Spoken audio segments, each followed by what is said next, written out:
Assalamualaikum warahmatullahi wabarakatuh. Selamat pagi semuanya. Oke, Alhamdulillah pada pertemuan kali ini kita akan melanjutkan pembelajaran kita pada mata pelajaran prakarya. Di mana pada pertemuan kali ini kita akan melanjutkan pembahasan kita pada bab yang keempat terkait tentang pengolahan. Di mana pada pertemuan sebelumnya kita juga sudah membahas terkait tentang pengolahan, tapi bahan-bahan yang bisa kita buat untuk pengolahannya.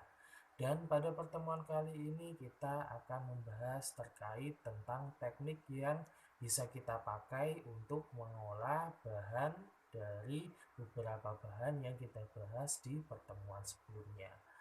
Untuk memulai pembelajaran kita, alangkah baiknya jika kita buka pembelajaran kita dengan berdoa terlebih dahulu, supaya dengan pembelajaran kita pada pagi hari ini kita bisa mendapatkan manfaat yang baik dan juga bermanfaat bagi diri kita, ya. Ila khatimul Rasulillah salam ila mulfatihah.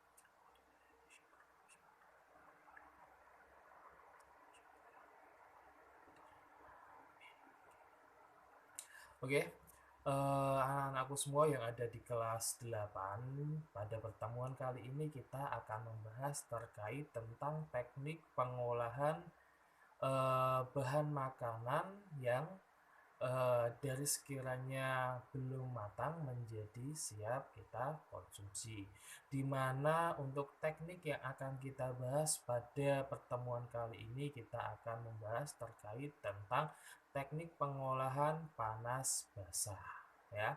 Nah, oke, untuk pengolahnya sendiri, bahwa untuk mengolah itu penghantarnya itu biasanya kita bisa membuat makanan atau olahan tersebut melalui penghantar panas, di mana penghantar panas itu biasanya bisa melalui air, bisa melalui udara, minyak maupun logam, ya.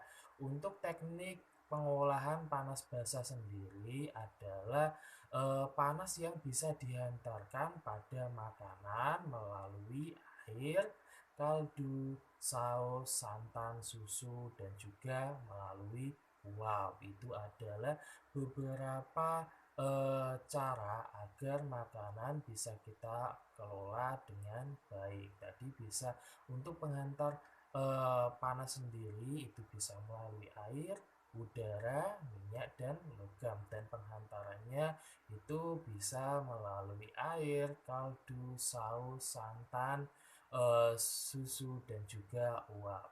Ya. Dan pada pertemuan kali ini yang akan kita bahas itu teknik yang ada pada penghantar panas itu sebenarnya ada banyak, tapi yang akan kita bahas untuk pertemuan kali ini hanya 4, yaitu yang pertama ada teknik boiling, ada teknik stewing, ada teknik steaming, dan juga ada teknik braising, ya. 4 teknik ini yang nantinya akan kita bahas pada pertemuan untuk mata pelajaran prakarya di bab yang keempat ini untuk melanjutkan materi yang kemarin, ya.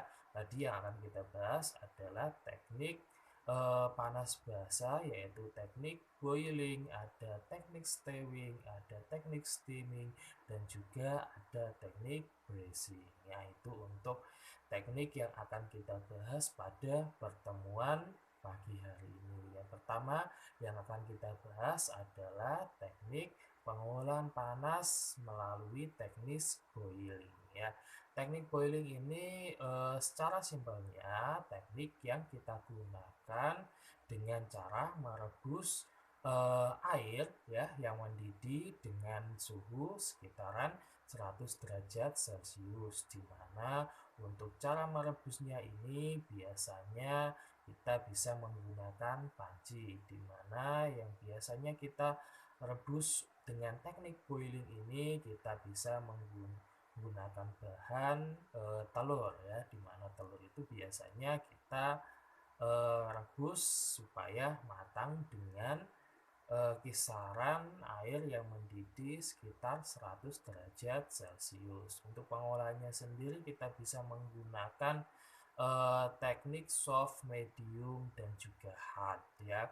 Nah, untuk teknik-tekniknya tersebut, untuk teknik boilingnya, jika kita menggunakan teknik soft itu nanti tingkat kematangannya relatif lebih sedikit agak kurang matang. Medium, kalau hard itu sudah tentunya matang, karena untuk teknik soft, medium, sama hard pada teknik boiling ini tergantung sama waktu pemasakannya. Untuk teknik boiling pada eh, yang soft itu biasanya sekitaran 4 menit, kalau medium itu 6 menit, dan yang hard itu biasanya 8 menit ya. Itu untuk teknik memasak dengan teknik boiling, di mana teknik boiling itu merupakan teknik yang bisa kita gunakan pada bahan telur ya, untuk telur rebus. Biasanya untuk perebusannya itu waktunya membutuhkan beberapa menit, kisaran 4 menit, 6 menit, dan juga 8 menit ya. Itu untuk teknik boiling dengan merebus air yang mendidih dengan kisaran 100 derajat Celcius. Yang kedua yang akan kita bahas pada teknik pengolahan panas basah, yaitu dengan teknik stewing ya. Teknik stewing ini adalah memasak ya secara perlahan menggunakan air atau kaldu dengan bahan yang ukurannya itu relatif sedikit ya. Nah, itu teknik stewing. Biasanya kalau dengan teknik stewing ini menggunakan frying pan ya. Nah, kalau untuk teknik selanjutnya, teknik stewing ya. Teknik stewing itu merupakan proses memasak dengan uap air ya, atau biasanya istilahnya mengukus ya. Biasanya kalau kita lihat orang tua kita di dapur memasak nasi ya, itu bisa istilahkan dengan teknik stewing, karena untuk teknik stewing ini merupakan teknik atau proses memasak dengan uap air ya.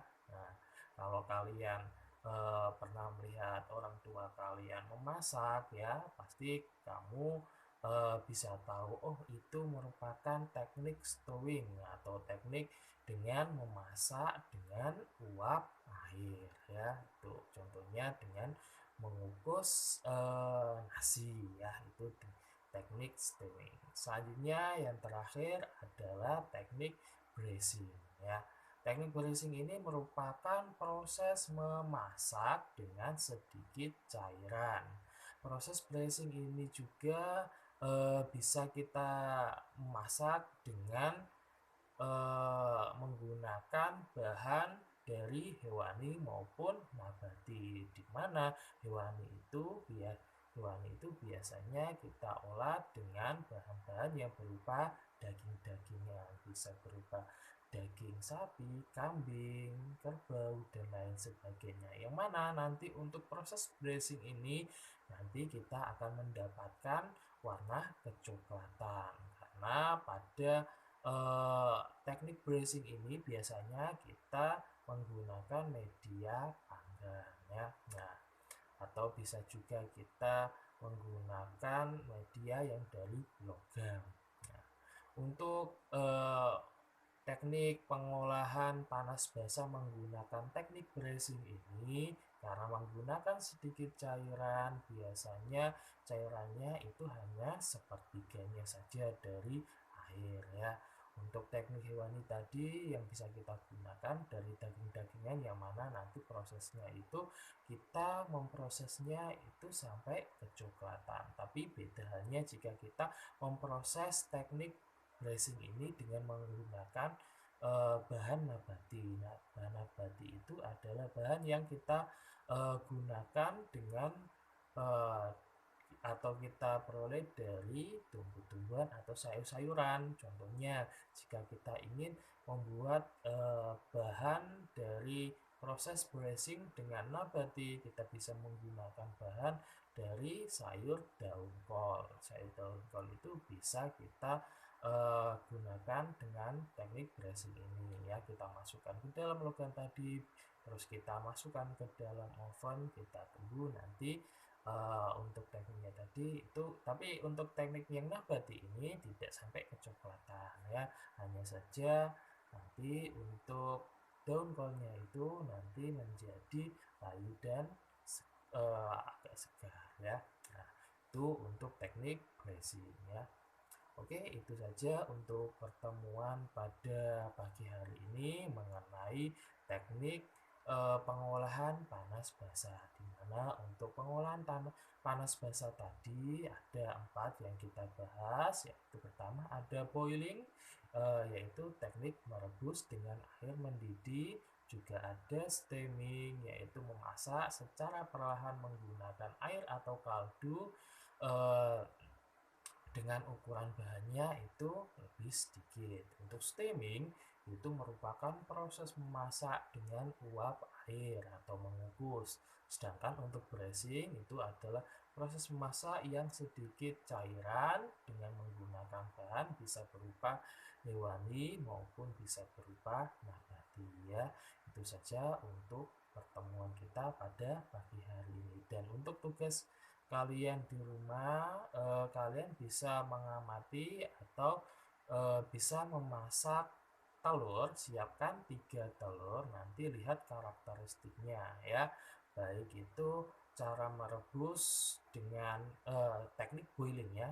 Untuk gas kalian praktekkan tentang cara merebus dengan teknik boiling ya.